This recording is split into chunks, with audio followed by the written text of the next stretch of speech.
So the whole booktub's in love with Taylor Swift.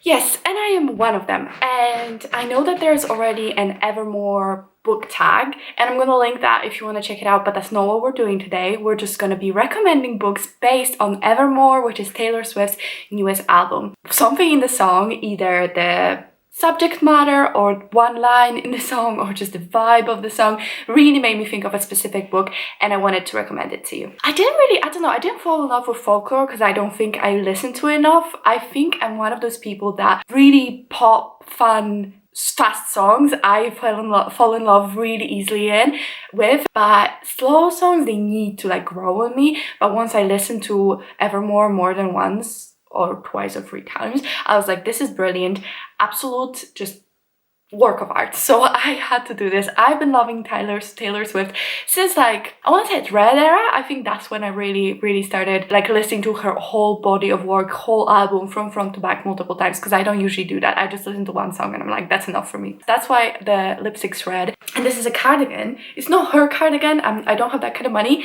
but it's a cardigan. It's old and tattered, but I loved it. I love it, so I don't really care. Not all of these will be brilliant. I'm just gonna put it out there. Some of the books I like thought about it and I was like, I have this crisp idea what this book is. Yes, some of them are such a stretch, it's not even funny.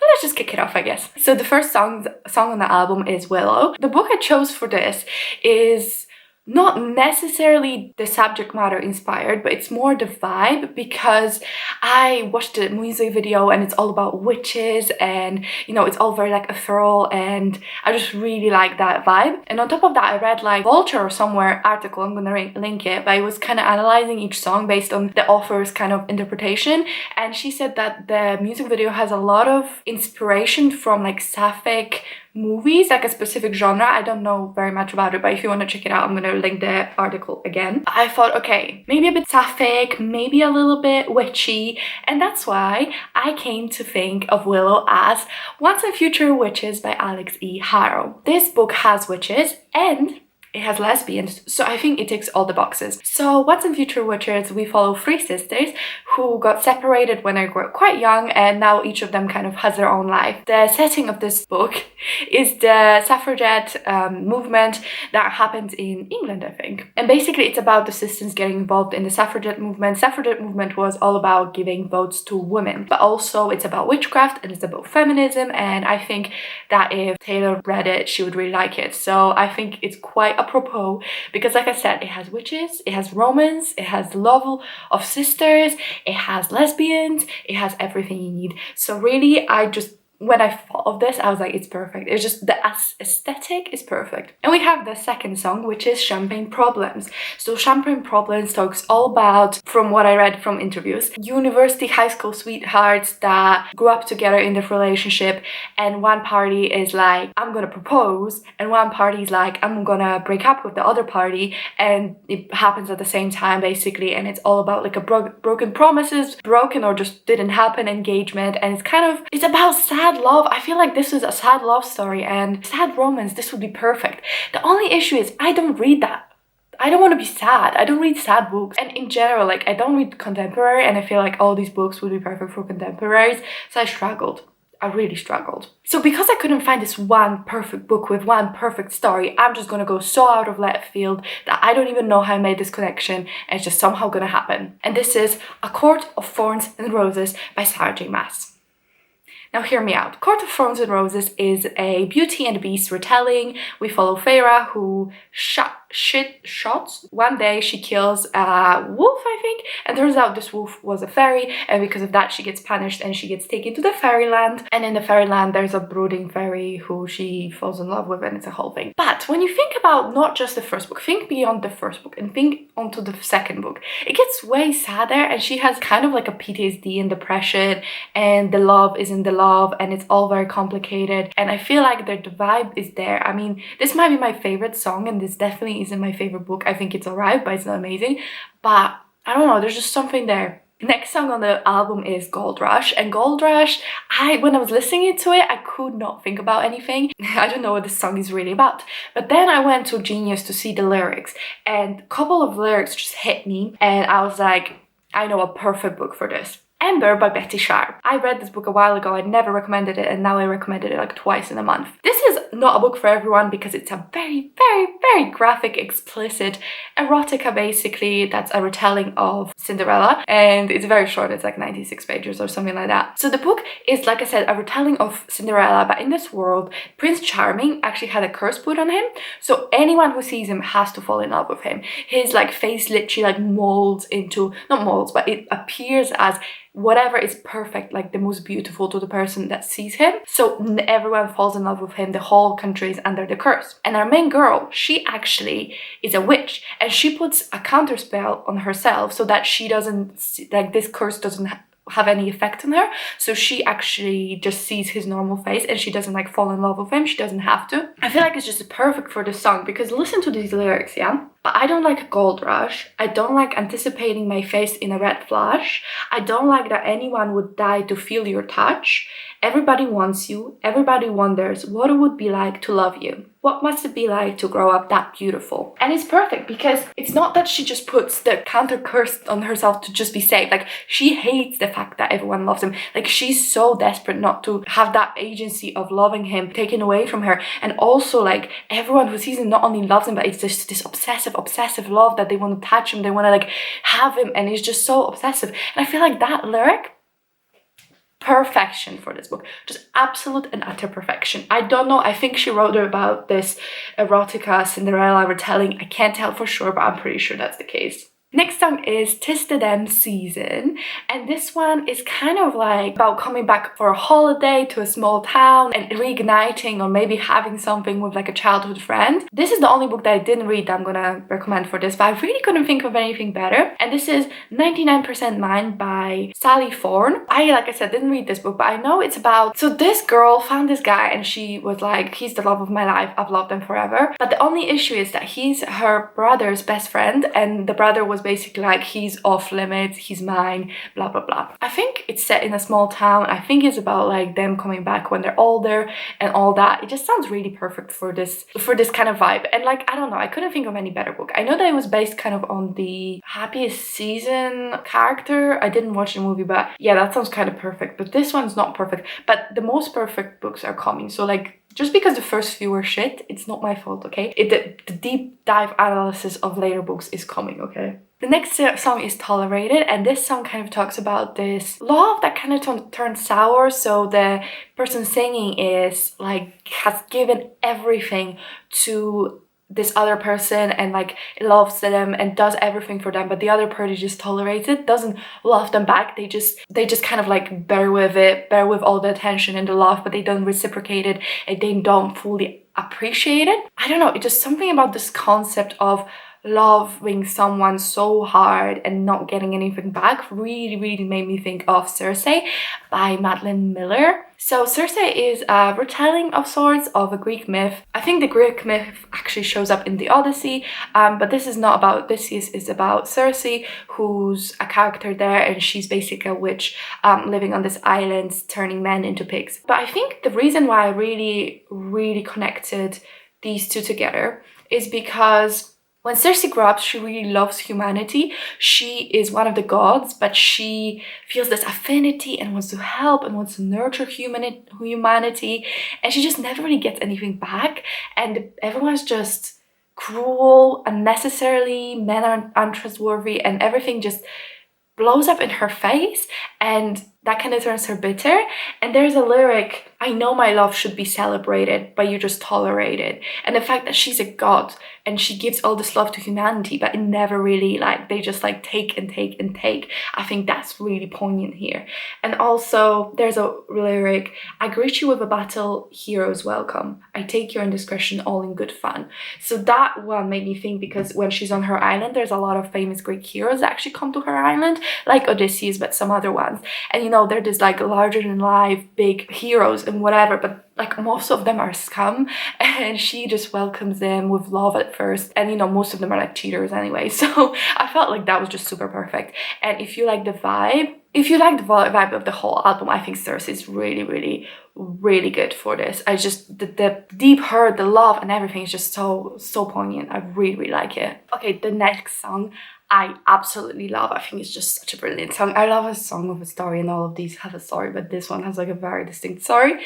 So anyway, it's No Body, No Crime. So this basically, we kind of follow a story of a woman whose best friend thinks her husband's cheating, and one day she just disappears, and the best friend's like, the husband did it, but it's basically like no body, no crime, because they can't find the body, and it's about revenge. It's a tale about friendship, revenge, and men. And I don't know why, but this really just made me think of The Best Lies by Sarah Liu. In The Best Lies, we follow Remy, who has a best friend and a boyfriend, and she's like a student in high school or something. But when we find her, her boyfriend's lying dead on the floor, and the person who did it was her best friend. And the story kind of goes back to see what happened, and we follow the story of the friendship, and it's kind of, is it like an obsessive thing? I feel like maybe the roles are a little bit reversed here, because it's not the boyfriend who's actually bad guy, I guess. I don't really remember, but I really love this book, but I read it such a long time ago. It's kind of about like friendship, how far you really need to go for friends, and it has murder, it has mystery, you know, it has that vibe. I was gonna recommend a domestic thriller for this, but I don't really like domestic thrillers, so I thought this one would be better. Okay, the next song is Happiness, and having read the article I mentioned before, it said that I had a lot of references to The Great Gatsby, just like some of her other songs, and it's basically like a story of like a bad love, I guess, like a difficult love, but the whole like roaring 20s and the doomed love story really gave me the vibes of These Violent Delights by Chloe Gong. So These Violent Delights is a retelling of Romeo and Juliet set in 1920s Shanghai, and why this one is a little bit different is that they actually dated before we start following the plot, so they didn't meet in the book like they did in the original, but they dated beforehand, and that turned really badly. It's such a good book. I would highly recommend it. I have a whole book talk for it if you want to check it out, but that's besides the point. I just feel like the whole vibe just fits so well. The whole 1920s, the Gatsby, like the main girl is like a flapper, you know, which is like the party girl in the time, and it's just the betrayed love, the doomed love. The lyrics that particularly made me think of this are: past the blood and bruise, past the curses and cries, beyond the terror in the nightfall, haunted by the look in my eyes. Like, it's all about gang wars. So actually Romeo and Juliet, okay, I should have said a little bit more. So in this version, Romeo and Juliet are part of rival gangs in Shanghai, and there's also like a monster roaring the streets, and there is a madness going on. So there's a lot of terror, there's a lot of bruises, blah blah. I don't mean they're like fighting between each other. I mean, they are, but not physically, but there's a lot of fighting in general. There's a lot of death between the gangs. And then we also have Tell Me When Did Your Winning Smile Begin to Look Like a Smirk? When did all our lessons start to look like weapons? Pointed at my deepest hurt in our history across a great divide. So the great divide just make me think, you know, like Romeo and Juliet, such a like classical doomed love story, like star-crossed lovers, and just the fact that they were in love beforehand and now it's all like gone sour and they like hate each other just like they were meant to. I just think it fits perfectly, and that book is so good as well, so you need to check it out. Alright, Dorothea was another one I was struggling with like a lot. It's basically about a woman who left a small town for like a big town and fame, and it's about a person who was left behind being like, you have always a space with me, you can always come here when you're done with the fame. It doesn't fit perfectly, but just bear with me. So this is You Had Me at Hola by Alexis Daria. We follow two perspectives, but one of the perspective is the woman, she's a soap opera actress, and she comes back to her hometown, I guess, home city, New York, and she works on a pilot for a new show in New York, which is kind of like a remake of a Spanish telenovela. But the reason it really made me think about it is because she's also an actress coming back to the place she was born and brought up, when she like is back living, well, she's not, but she lives near her grandma and her whole family, so she has to deal with that. Lyric that made me think of that is, oh, you're a queen selling dreams, selling makeup and magazines, oh, from you I'd buy anything. Yeah, so that's really just like all about the fame, right? And then we have, and if you're ever tired of being known for who you know, just beforehand her like most musician boyfriend broke up with her quite publicly, and now she's on every like tabloid and stuff, so she's really sick of like being known and being followed around and all that. And also there is, you got shiny friends since you left town, but this song itself is like a callback to Tis This Damn Season, when there's a lyric, who would write about you if you ever made it, like the friends who would write about it if you ever made it. And that kind of went together in my head, because she actually knows that some of her friends back in like Los Angeles or wherever she lives, actually talk to the press and talk to the reporters to like report on her life. So she doesn't really know who she can trust except for her family, and she's felt really betrayed. So I just feel like, although there's no love interest that's from New York where she grew up, I feel like the vibe of being famous and having been kind of sick of it and maybe wanting to just go back to home and to your family kind of stands in this book. All right, the next song is Coney Island, and this song is kind of about like a love that passed away. The book that it made me think about is In 5 Years by Rebecca Seary. We follow a woman who has a fiance she loves, a life she loves, a job she loves, and on the day that she gets engaged to her fiance, she has a dream or like a teleportation, I don't know, but she wakes up and she's in like a completely different apartment in a completely different part of the city. She's with a different man who's like clearly there because he's her lover, and she sees on the TV that it's 5 years in the future from when she went to bed, and then she wakes up and it's all back to normal. But it's always kind of in her head that in 5 years her life will be so different and she'll meet this man, and then she kind of tries to put it away from her mind, but she does meet the man eventually, and she's like, how could I have dreamed about this person when he's real and he's dating her best friend? Okay, if you didn't read the book, it's not gonna make sense to you why I chose this book. I feel like if you did read the book, you will understand why. The book kind of takes a turn. Don't expect it to be kind of like a whimsical like story. It's a really sad story actually. I was very sad reading it, and it kind of ruined my enjoyment because it was not what I expected. So just go into it with right expectations and know that it's going to be sad. I think this lyric kind of sums it up well. So anyway, the book also takes place in New York, and Coney Island is in New York as well. And I'm sitting on a bench in Coney Island, wondering, where did my baby go? And fast times, the bright lies, the merry go. Sorry for not making you my centerfold. There's a big thread of loss, I guess. And I just think this song is perfect, but not for the book that is being sold with the premise, but the book that actually it is. Yeah, if you read it, let me know if you know what I mean. If not, I will try to like explain what I mean. Okay, the next one. I just, when I was analyzing the lyrics, I was like, it's just so perfect, it's not even funny. So this is Ivy, and the book I've chosen for it is Winterwood by Shea Earnshaw. Basically, we follow a girl who lives in this quite isolated cottage, and she lives there with her mom, but her mom's gone now. And next to the cottage, there's like these very mysterious woods that she and her family like really respect, and they know never to go there when it's dark. And it's like basically like magical woods a little bit. And one day she goes into the woods and she finds a boy that was believed to be missing, and she kind of takes him back and takes care of him because nearby where she lives there's an all-boys school, like a boarding school, and he went missing from there, and everyone thought he would be dead, but he's there just in the woods alive. If you read the book, it'll make all the sense to you. If you didn't, maybe it'll make sense. Basically, there was just so many lyrics that really like gave the vibes. I'd meet you where the spirits meet the bones, the in faith forgotten land, in from the snow. So this like perfectly describes like the winter wood, like it's winter, like basically this little cottage is like snowed in, there's no way out, and the woods is covered in snow, and it's like this weird forgotten land because no one wants to go there, and it's like all magical and spiritual.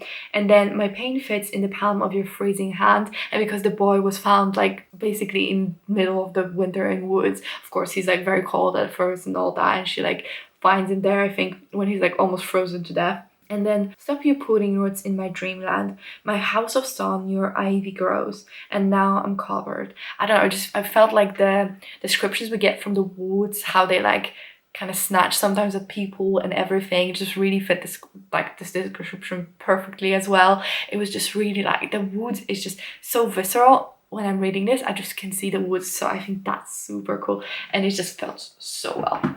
The next song is Cowboy Like Me, and this song is kind of about two scammers that kind of just go around scamming old people and getting their money, and it's about their love story. So I kind of thought like Bonnie and Clyde vibes, and for this I have my favorite couple from Ace of Shades by Amanda Foody. So Ace of Shades, we follow Anne, who is a proper lady. She goes to finishing school, she's about to like graduate into society, and one day her mother disappears, so she has to go to the City of Sin to find her, and she enlists the help of Levi, who's a local crime lord. Eventually, each of them just grows into be this like force upon themselves and the crime lord in their own right, and they're both just like so good at it. And Levi, he's a card dealer and he has like a scam going on the side, and he's basically scamming rich people. Like there's a lyric, dancing is a dangerous game. I'm pretty sure they dance somewhere, and they like both feel this attraction but they can't really act on it. It's really good. I've got some tricks up my sleeve, takes one to know one. Again, they're both like criminals by the second book basically, and it's just their fit so perfectly. And then telling all the rich folks anything they want to hear. And again, when you're a car dealer and that kind of thing, like you gotta play the room, and he's just in general very good scammer. Okay, I go again, I don't know how tentative this is, but the next song is Long Story Short, and it's basically about choosing the wrong guy in the love triangle and then kind of coming out of that and being like, shit, I chose wrong, and then choosing the other guy. For this, I've chosen Before I Fall by Lauren Oliver. So Before I Fall is kind of like a Groundhog Day concept. So we follow the main character who starts off like she's very popular in high school, all that. She goes to this party, and at the end of the party she dies. And the next day she wakes up and everything like is repeating. The same day is repeating over and over again. And basically at the end of every day she dies, and it's just a loop. She's stuck in a loop basically. I just felt it felt very, very apropos for this, because the way she describes the song, it kind of feels like what the loop was. And I fell from the pedestal right down the rabbit hole. Long story short, it was a bad time. Pushed from the precipice. So it just really reminded me of, she didn't go literal rabbit hole, but it is a rabbit hole of a loop. And then she was really popular, super popular girl. So she fell from the pedestal and she got killed. So it was a bad time. And she keeps reliving the same day, and it's just like a torture. I think there's also a movie adaptation of this, but both are really good. And I just think this book feels so perfectly with the loop and just so good. Okay, the next song is Marjorie, and it's a song that Taylor Swift wrote about her grandma, who used to be an opera singer. I watched the lyric video for this, and when I saw what her grandma looked like the connection was made there. So this is not even about the contents of the song so much as about the vibe behind it, and also the vibe of how her grandma looked, because I feel like Seven Husbands of Evelyn Hugo by Taylor Jenkins Reid is just really perfect for this. So if you don't know Seven Husbands of Evelyn Hugo, we follow this reporter who gets asked to conduct an interview with Evelyn Hugo. Evelyn Hugo used to be this really, really popular TV darling, I think like Marilyn Monroe almost. And she had 7 husbands, and she never really got into her personal life. She always kept that very private. But she asked this like new reporter to basically write her memoir. And we follow her story of her 7 husbands and of fame. And it's about fame in the 60s. And I don't know, just the look of Taylor's grandma. Evelyn Hugo is a person of color actually. So I'm not saying that they're perfectly one for one, but there definitely was a vibe. And it's just the black hair and like the tight dress. And Tyler's grandma also was an opera singer, so she was to a level famous. I don't know, it just feels really, really perfect and just very nostalgic to that time, because I think they would live in a similar time period. Okay, the next song is Closure, and it's basically about things ending badly and one person wanting to like provide closure and just like come clean and whatever, and just like close the chapter, and Taylor's basically like, I don't need your closure, I'm fine. For this song, I thought about Fragments of the Lost by Megan Miranda. So Fragments of the Lost, we follow a girl whose ex-boyfriend at that point has died, and I think it's a bit of a mysterious circumstances. I read it a very long time ago. His mom doesn't want to like clean out his room because it's a bit too much for her, so she asks this ex-girlfriend. And when I say ex, I mean they broke up before he died, so it's not like she's an ex because he's dead. The whole like the song lyrics are, it wasn't right the way it all went down, looks like you know that now, I know that it's over, I don't need your closure. So I don't know, I feel like she doesn't need his closure either. Like, why is it her job to clean out his room? And like they broke up not on good terms, I don't think. So it just made me feel like the feeling of closure, of cleaning out your loved ones who passed away room, but at the same time she's broke up with this guy, why is she the one needing closure? For some reason I think it's kind of perfect. Okay, I feel like I've been talking forever, but we are at the last song, and this is Evermore. And this is like a very sad song. I think people said it's about pandemic and how you feel during the pandemic, and I just thought, what's a really sad book that makes me think of this? And I chose Sadie by Courtney Summers. So if you don't know, Sadie follows a girl named Sadie who disappeared, and we don't know what happened to her basically, and we follow a podcast. and it's like a true crime podcast, and this guy goes, investigates, talk to all her family, talk to all the neighbors, kind of investigates what happened to her in the podcast. And we have like a podcast and then chapter from her perspective, podcast and chapter from her perspective. Not only is it an amazing book, an amazing audiobook, it's just so memorable, and it's really sad, and it's really touching, and it's just, I don't know, it's been stuck in my head. Like in Evermore, she said, "Grey November, I've been down since July." I've been down since I read this book, and it was like a year ago. Okay, less, but still. In all seriousness, what I mean is every time I think about the book, I get really sad. But in like, not a bad way, I guess. I mean, it's just a sad story, and it's hurtful, but it just stays with you, I guess, just like the song and just like the pandemic will. I rewind the tape, but all it does is pause. On the very moment all was lost. So I feel like, first of all, it's very poignant because it's a podcast and you can like rewind and go forward, but also just like she lost something in the book. I don't want to tell you. Basically just a very sad, memorable book that I think everyone should read. It was beautiful but also hurtful. But that is all for the album and all the songs and all the books. I mean, it was kind of hard to come up with 15 books. Like, I don't usually recommend this many, and I've been talking for forever. Honestly, it's been 55 years. But I really hope you enjoyed this video. I enjoy talking about this. I usually don't really go that hard into like the songs and analyzing them. So this was super cool because I had to really like think about it. Again, if you want to do the tag or whatever, everything I talked about, I'm gonna link in the video. Link in the description. But let me know what you thought about the video, if this is something that you maybe be interested in watching from me more often. What do you think about my picks? I know some of them were really bad, but some of them were really good, I think. Also, if you could like, subscribe, comment, I would super appreciate it. It'd be really helpful. My goal for the end of the year is 550 subscribers, and we're only like 6 away from that. So if you wanted to help me out, I won't stop you.